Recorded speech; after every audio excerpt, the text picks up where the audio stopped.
Welcome back to the Triple Net Roundtable, where we break down real deals, real strategies, and real insights in the triple net lease space. Today's episode is going to be a wonderful one, jam-packed with great information, great motivation, and great insights into the commercial real estate space. We'll be joined here today by Phil Boggia, whose background spans law enforcement, entrepreneurship, private investing, and commercial real estate investing as well. So Phil has built a unique career by combining an operator's mindset with an investor's perspective, creating opportunities across multiple industries along the way. And so in this conversation, we'll discuss his transition into entrepreneurship, lessons learned from investing and being mentored along others within this space, and the importance of relationships in building out a solid network ecosystem as well. And so we'll also dive into how he thinks about building long-term wealth through alternative investments in different asset classes within the real estate space here. So as always, appreciate you guys for tuning in here. Please like, subscribe, even leave a comment on your thoughts and feedback from today's episode. It'll be a great one. Thank you for tuning in. Take care. All right. Welcome back, everyone, to the Triple Net Roundtable, where we break down real deals, real strategies, and real insights in the net lease space. Today, I'm joined by Phil, who's founder of Black Bell Capital, where he deploys capital into lower and middle market businesses, real estate, and some private credit markets as well.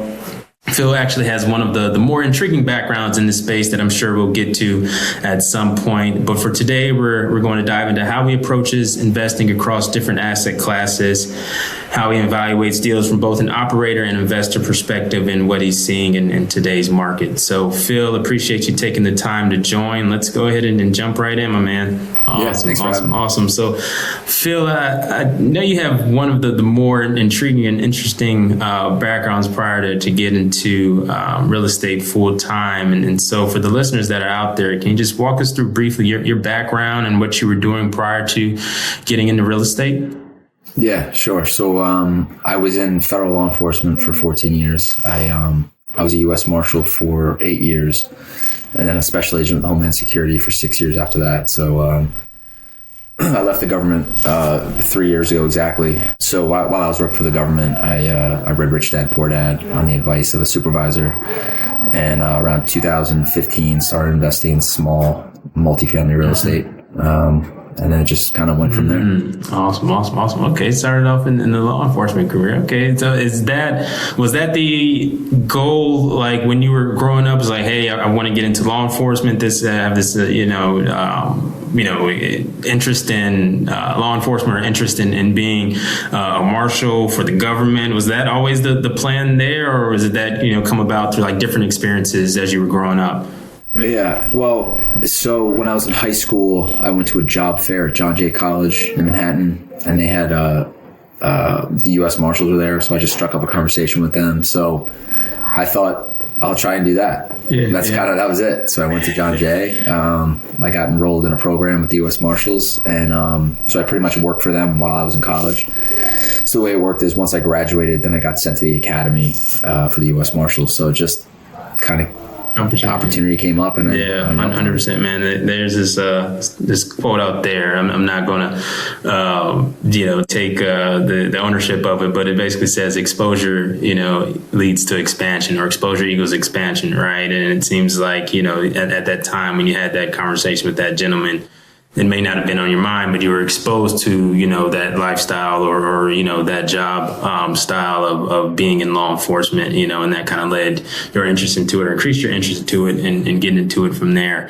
Man, it's very, very interesting, kind of similar to my background. Like when I studied accounting in undergrad, and leading up to going to college, I had no idea what I was going to study, and I was really just going to, because I played football in college as well. And so I was really just like, hey, I'm going to school to play football. I don't, all the majors and everything else, that doesn't necessarily matter. But I took an accounting class in high school, and that really, piqued my interest in understanding like financial markets and understanding, stocks and really just the movement of money. Right. And then from there, I was like, okay, then let's, potentially major in accounting and see where that goes there, man. But good to know there. And it seems like when you had that supervisor that it's like, hey, you need to read this Rich Dad Poor Dad book.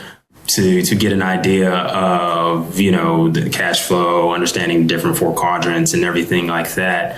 After you read that book, like, can you talk to us a little bit about like your transition from, you know, going into or being in law enforcement into, you know, doing real estate, investing in real estate full time?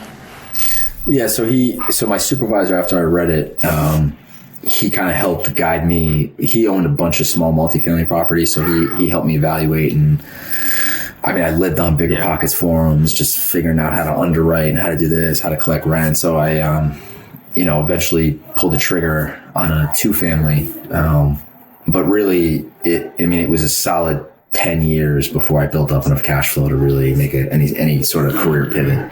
But I had an obsessive like focus on learning real estate, passive income, investing. I talked to as many people as I could. I listened to as many podcasts as I could. And it became my main focus. Gotcha. So for that first duplex that you had bought, I would assume that was, you basically like a primary owner occupant, lived in one unit, rented out the other kind of thing, or was it more of a rental property? I wish it was already occupied. Okay. Yeah. So, I tried to do that for the second one, but I got denied because I already had a primary mortgage on the first one. So I wish I started that. Man. And where was that first one that you had? New Jersey? In New Jersey. You still got that one today, or did you do like a 1031? So I sold that 3 years after I bought it. I tried to 1031. I had a failed exchange. But then I ended up buying an 8-unit building after that. Okay. Can we dive into that a little bit more? That you mentioned the failed exchange there. What exactly happened there to make it like a failed exchange? Because I know, you know, there's certain timeline requirements and things of that nature that comes with that 1031. Right. So I sold the property, and the funds were escrowed with a qualified intermediary for a 1031 exchange. So I had a time period. I had to close on a property within 180 days, and I think I had to identify a property in 45 days. So I found a property. It was 24 units in Pennsylvania, independent living facility that was on something called HAP contracts. And it was way above my, you know, what I was comfortable with and what I knew. The sale ended up not going through because my property management company didn't get approved by the government. It was a disaster, but it was a good thing it didn't work out. But so I had a failed exchange, so I had to pay the capital gains, which was fine. But I learned something there too. So so after that, I found an 8-unit building also in New Jersey. I bought that, and it was really through owning these small multifamily properties that I realized I didn't love residential real estate. So that's really how I came across net lease or triple net lease properties. They kind of fit more of my passive income. Absolutely. Okay. Gotcha. Yeah. So then that's the thing too. Like within on the residential side, whether it's a single family or whether it's a multi-unit, 8-unit, 24 unit, right? You still got to deal with the 3 T's, the toilets, trash, and the tenants. And I think that's definitely what brings a lot of folks over to like the triple net side. Due to, in most cases you have like these corporate grade tenants, and they're covering, insurance, taxes, maintenance, and so forth, there, which makes it, definitely a appealing asset class there. So if you're open to it, man, we can kind of dive into like your first, triple net deal. When you were actually getting over into that triple net asset class there, like how'd you find the deal? Where was it? Those kind of, that kind of information there. Would you be open to sharing that? Once I sold the 8-unit building, I did a 1031 exchange, into a Walgreens in, Myrtle Beach. So the way I found that property was through a broker who specialized in helping buyers find single tenant net lease properties, mostly that are 1031 exchanging out of multifamily. So that's how I found it. Gotcha. Okay. So it was the Walgreens down in Myrtle Beach there. How many years left, if you can recall, how many years left did they have on the lease? Did you have to do some like lease restructuring or anything at some point or prior to purchasing? So that was an interesting deal because the guy I bought it from renegotiated a lease extension with Walgreens in exchange for lowering the rent because their rent it was coming off a 25-year lease. So with the rent escalations, they were paying close to double what market rent was. So they renegotiated a lower lease payment in exchange for a 5-year extension. So I bought it with 7 years remaining, but I captured 10 months of the higher lease payments before it dropped off. So it was a little confusing. So when I bought it, it was actually like a 9.5% cash on cash return. And then once the new payment structure, the new lease payment structure kicked in, it dropped to like I think a 5.5% cash on cash. But I had sold it at that time. Okay. But we can get okay. Sweet. Okay, sweet, man. All right. So you went with the single tenant route there.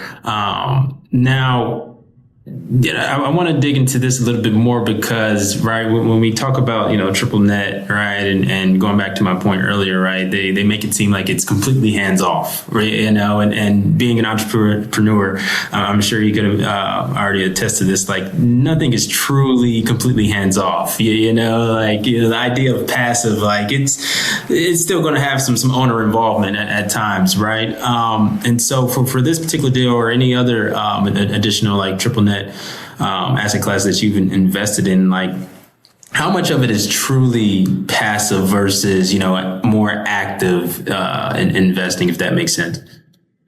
Yeah, I mean, I would say all of the work if you're going to buy a single tenant net lease property on, long-term lease, I would say the ownership of it is passive. Finding it and making sure you're buying the right deal is where a lot of the work comes in because, there's a lot of single tenant net lease properties that are on the market that, in my opinion, are not good to buy for a lot of reasons. So really you need to make sure, I don't know how granular you want to get on it, but, I would say the one glaring one would be, a lot of these new build or new construction single tenant net lease properties are paying way above market rent per square foot. So if you're buying this on a cap rate, and that tenant leaves or goes out, after leasing commissions and attorney's fees, your equity gets wiped out, right? So, there's a lot more to it than that, but I'd say it's not passive leading up to the purchase, but once you identify a good property that ticks all the boxes, then it becomes passive from there at that point. But the actual, identifying, potentially flying out to the properties, meeting, connecting with different brokers, whatever the case may be, doing negotiating side on the leases and the terms themselves. That's more of the active part. But then, later down the line, once it's in place, it's more stable. It sounds like there. Right. And then from that standpoint, is there a need as well? Did you have to have like a property management company in place, or does the corporate tenant, or does like the Walgreens for that example, they already have, some sort of management structure in place to where, it makes it even more passive for you?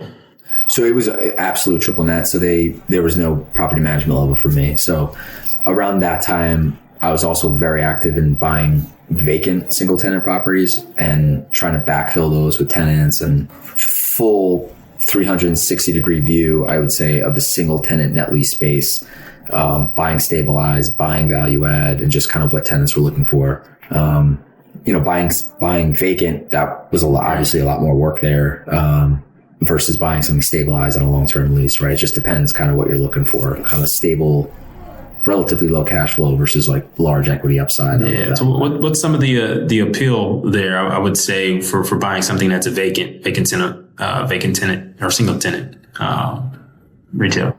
Yeah, so equity upside. So what we were doing at that time was we were looking for vacant or soon to be vacant single tenant properties where we could buy them at a low acquisition price, line up another tenant, backfill it on a long-term lease, and then sell it on a cap rate. Or what ended up happening was we sold a lot of them, just kind of flipped them to end users. So, like a veterinarian or, somebody who wanted to open up their own bakery or something like that. They ended up paying kind of close to what we were going to sell it for in a cap rate anyway. So that was actually an easier flip. Gotcha. Okay. So essentially you would buy these vacant single tenant, net lease spaces and then identify, a potential tenant for it, right? And then basically have them, move in and then, set up the triple net lease or the, absolute net lease structure from there. Now, when you're in the process of doing, that and sourcing and finding a tenant, like what sets a good tenant apart from a, not so good tenant, in that situation there? I mean, our goal obviously is like investment grade tenants, right? Your Starbucks, your, McDonald's, Burger King, all QSRs. But then it starts to slide down on the credit, scale. So below investment grade, I would say you'd have franchisee, right? So not corporately guaranteed, but a franchisee that's a strong franchisee that has maybe 100 locations. Like that would be the next ideal tenant. And then from there, obviously a smaller franchisee, 5, 10, 15 locations. And then below that, I'd say, mom and pop tenant, just the guy who owns a coffee shop or, the girl who owns a bakery. Not ideal in terms of tenants. It just depends on what they're paying per square foot. And, resale value is not going to be very high there. So, Gotcha. Yeah. The gentleman I had spoke to a couple of weeks ago, he's a broker out of Arizona. And he was basically giving me a heads up. So he basically does convenience store, right? So he's a broker for like your 7-Elevens, Circle K's, Marathons, those types of convenience store operations. And, one of the things that he was mentioning is, okay, looking at that corporate grade tenant, right? That their credit score rating essentially, versus, you may have like a franchisee within the 7-Eleven, but if they have like 100, 200, 300 locations, that's more of a safer investment or a safer investment there versus, a franchisee that may have 10 7-Eleven locations or 15, sort of thing there. So definitely, definitely understand that where you're coming from there. Now, in terms of what you're doing today, can you bring us up to speed on some of the things that you're doing today? I understand you're doing some LP and private capital, private credit works that you're. What are some of the things that you're investing in and looking at today? So I ended up buying a strip center, which had 4 tenants, all on triple net leases. And that was a little bit of a headache for me, because the local school board in Ohio sued us because they want our taxes to be higher. We were getting calls from code officials because, a truck was parked there, so like I realized I don't want to own anything directly anymore. So I ended up investing pretty heavily in LP equity, just across, real estate, private credit and private equity. So one of the groups I started investing with was Accountable Equity, who they own and operate resort hospitality and, just as the business. So they own the business and their underlying real estate. So I liked what they were doing and how they were doing it so much that I ended up selling that strip center and moving all that equity over to them. And I ended up asking to work for them. So I worked for them for free, basically for a year, helping them out on the investor relations side. And then I ended up formalizing my relationship with them. So now I'm with them full time. But I still look at different real estate syndications to invest in across retail, multifamily, industrial. So yeah, that's really the main source of my income is LP positions and syndications. Okay. Oh, that's interesting there. A couple things to dive into there, and so when you're looking at these deals that come across from, whether it's a syndication or, allocating capital as an LP, like what are some of like the first things you look at in a deal that tells you whether it's worth, spending more time on or, hey, I'm going to pass off on this one? That's a good question. So right now I'm hyper focused on cash flow. So I want to see in place cash flow. So I'm less focused on back end equity upside. Like something that's heavy value add with no cash flow. Although I still do that. But I would say anything, right away that has kind of these crazy IRR numbers, or, honestly, a new sponsor that hasn't gone full cycle on things. I generally stay away from them just because I live on this income. So I like to see sponsors that have been doing it for a long time, have been through multiple cycles, and I can see, some track record. I would say the promote structure is big. Just, how aligned is the GP and LP? The waterfall and the promote will pretty much tell you that. So I'd say that those are the things that I really pay attention to. Okay, gotcha. Yeah, that's definitely interesting, and a valid point as well, because to your point, right? Like you said, this is the capital that you would essentially live on, right, for your day-to-day expenses, right? And so with some of those value adds, sometimes that cash flow can be delayed, in most cases versus something you're coming into something that's already cash flowing. It's not necessarily too much value add going on there. And it seems like that's more so what you look at to help protect that downside. Also from a risk standpoint there. Okay. So definitely it's interesting to note as well. And then, going back to your background, listening to some of your other podcasts, and I know you had, did some work with Joel down here in the Metro Atlanta area, right? And then I think you were working with him for free for a little bit of time as well, right? And then you mentioned with the company that you work with now, that you worked with for free with them as well for a little bit of time before joining full time.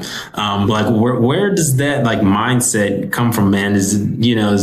Because that's very rare in this time, for someone to work for free, and more so gain the experience versus actually the income. It's like where can you walk me through where that mindset came from for you?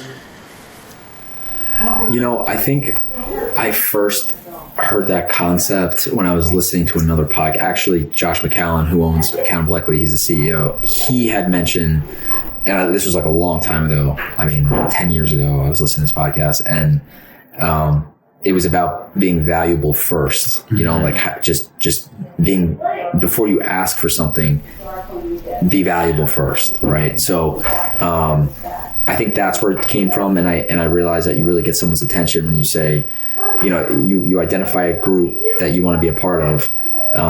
If you say, hey, what do you need help with? I'll do it for free. That usually gets their attention, right? Because they have nothing to lose, right? And I say, I'll do it for 6 months, 8 months, a year. And if it works out, great. If it doesn't, you haven't lost anything, right? So, it's not easy, but, if you really want to be a part of a group, or company or whatever, being super valuable first, I think is the best thing you can do. Absolutely. 100% agree with you there, man. So at the time there, it's interesting conversation there, because I'm just thinking, in my own life, right? If I were to go tell, to my significant other, like, hey, I'm about to, go work for this company, and they may not be paying me right now, but in the future, the plan is to eventually, work with them for some sort of monetary gain, right? She would probably look at me like I'm crazy, Yeah. That's my wife. That's what my wife said to me. She's like, "I work for free, right?" Yeah, and it's the way I know. It's hard. Yeah. It's hard to understand, but it's just kind of something I felt. It's like I think this is going to work. I love that, man. That's awesome. And so thinking more so on the LP side, right? You mentioned a couple things there in terms of, not only evaluating the deal itself, but evaluating the sponsor behind the deal as well. Can we talk a little bit more about that? So how do you exactly evaluate the sponsor behind the deal, whether it's, the track record or your own personal relationship with them? What are some things that you, look for, in that particular sponsor that may be bringing you a certain, deal. Yeah. So I put, honestly, 90% of my decision making on the actual sponsor. I'd say about 10% on the actual deal. So, because you can have a great deal, right? All the numbers can check out. You could do all the due diligence you want, but a bad sponsor can ruin a great deal, right? So, as long as at a high level it meets the criteria for that particular time for me and whatever I'm trying to do, whether it's cash flow or equity upside, as long as it ticks those boxes, pretty much all my decision making is on that sponsor. So like I said, I want to see kind of multiple market cycles. I'd like to see a long, track record history in that particular sector of what they're doing. You want someone that you think is going to do the right thing if things don't go right. That's really, what you want to see. Cause, I've said this in some other podcasts, but like as an example of things that I've seen is like, a deal goes south. They have to sell, the sponsor has to sell the property. They don't return 100% of the LP's, forget profit, initial equity. Let's just say it's 75% of their initial equity, but the sponsor still takes a disposition fee. I don't think that's right as a sponsor, right? I think it should be 100% of the LP capital returned first before, especially if the deal was sold at a loss. So just the little things like that, I just think, if you want to be able to trust a sponsor, that's tough. 100%. When you talk about prefs and returns, right? You want to see something more so that leans towards or favors the investor itself, or someone like yourself, right, versus the actual sponsor, right? And as a sponsor, it's kind of similar to your point earlier, as far as value first, bring that value first, right? And then that exactly aligns with what you're looking for there. So that's great to hear there, my friend Phil. So going into the next segment here, and I won't keep you up or too long here, Phil. If you could, man, and for the audience out there, could you potentially or possibly walk us through like a recent deal that you've been involved in, whether it was a stabilized asset class or asset rather, or value add asset, whether it was on the LP side or something that you may have personally invested in? I mean, I would say that the very last deal that I did directly was a vacant single tenant property. I mean, we could talk about that one. It was in Pennsylvania. Yeah. I mean, that worked out very well, but it was through a broker relationship. I got a call that a publicly traded net lease REIT was looking to sell off a bunch of vacant properties across the country because it was an urgent care concept. It wasn't urgent care, but it was an urgent care like concept that had filed for bankruptcy. So this REIT had purchased, I think, 50 of them nationally, and they had gone bankrupt. So they all went vacant. So the broker had called me and said that this REIT was looking to sell these particular properties before the end of the year. So he had called me in November. So they had purchased it for just over $2 million. They wanted $1 million. We offered $500,000. We settled on $650,000, amazingly. So what we were going to do is we were going to lease it up and probably hold on to it and cash flow it, and then maybe sell it on a cap rate. So we estimated we could probably sell it for conservatively, $1.5 million after lease up. But as soon as we purchased it, an end user, veterinarian, reached out and said they wanted to buy it from us for $1.5 million. So we were able to achieve that same exact, equity upside by just flipping it to an end user. So now that's not a typical deal, but that's just an example of how a lot of value can be created from a low basis acquisition. So it just really goes back to, in the single tenant net lease space, if you can find at least, I would say 1 acre is really ideal for most high quality tenants and high traffic counts and good 5 mile demographics. If you can purchase, and what the rent per square foot for that market is, you can back into a purchase price. Absolutely. Yeah. And that's Yeah, that's a hell of a deal there. Honestly, man, that's a hell of a deal. You don't come across those every day, you know. And going to your point there as far as location, because, you know, in these type of asset classes, like location is extremely vital, you know, like to your point, average daily traffic, right?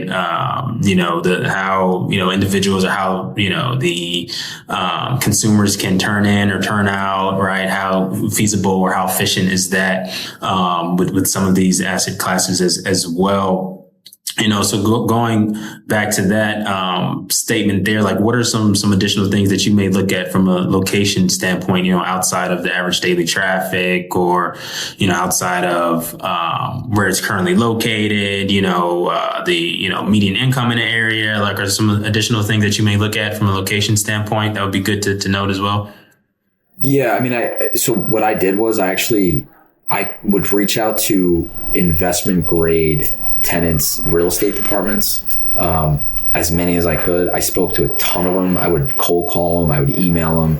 I mean, once a day. And I would try and speak to as many as I could from all these, you know, Chick-fil-A, Burger King, McDonald's, just any high quality tenant, and just have them tell me what they're looking for. And, so that you can kind of find a baseline of what they're looking for. So sight lines are very important, kind of how you can see it from the road.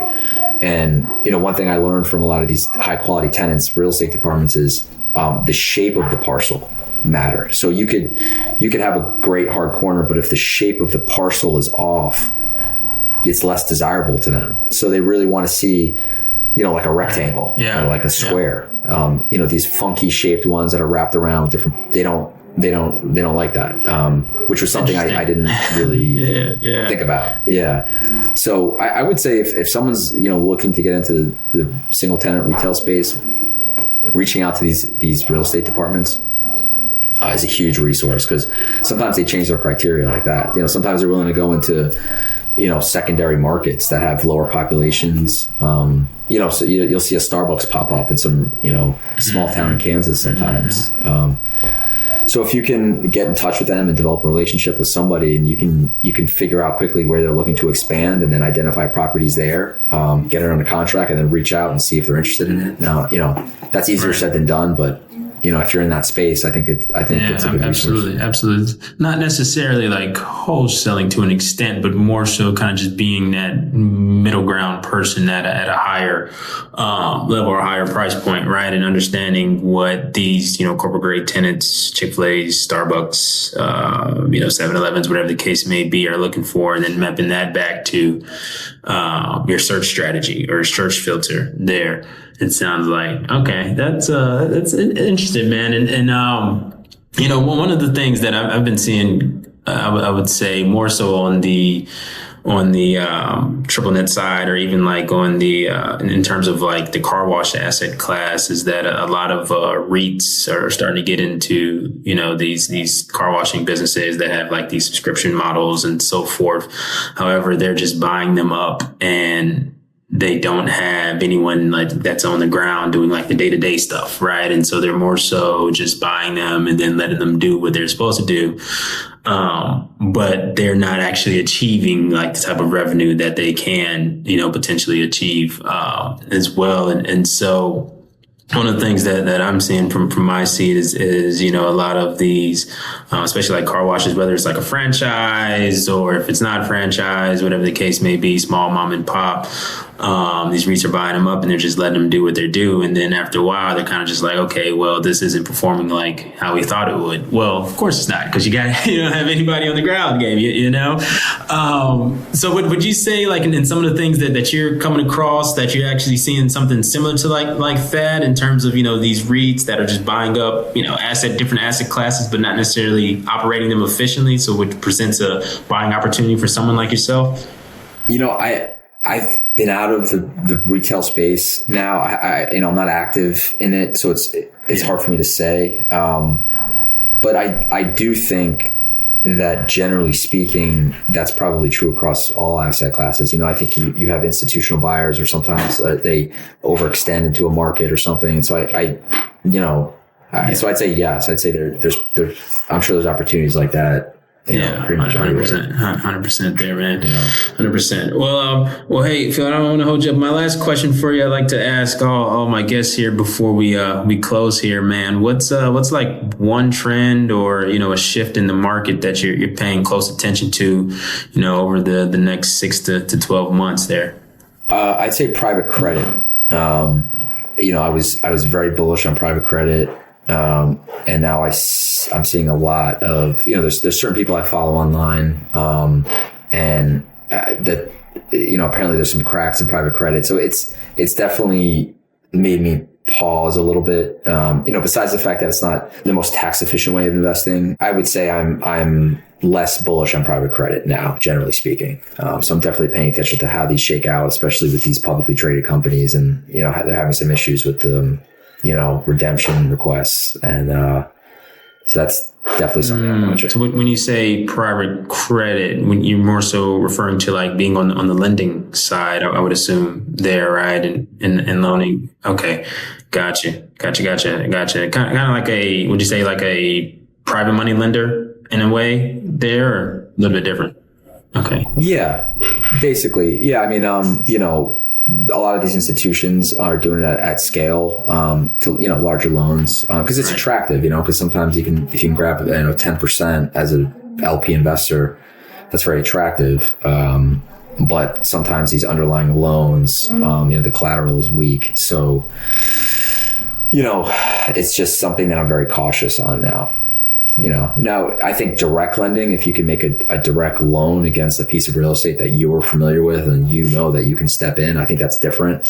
What I'm talking about is kind of these, blind pools, if you will, larger private credit funds, definitely more cautious there. Okay. Good, man. That's good to know. I'll have to dig into that a little bit more there. But hey, Phil, man, it's been a pleasure speaking with you. Great to have you on as the next guest as the Triple Net Roundtable podcast here. Really appreciate you for breaking down, not just the market, but also giving a real look into how these deals, actually come together, and so last question for you, Phil, if anyone wants to connect with you or learn more about what you're working on here, what's the best way for them to reach out to you? So you could find me on LinkedIn. That's my only social media. And then, my email is pboggia@accountableequity.com. You can reach out to me anytime there. Those are best ways to get in touch. Sounds good. Thank you for that, Phil. And to everyone tuning in, appreciate you for joining us on the Triple Net Roundtable here for another episode. We'll catch you guys on the next one. Thank you, Phil.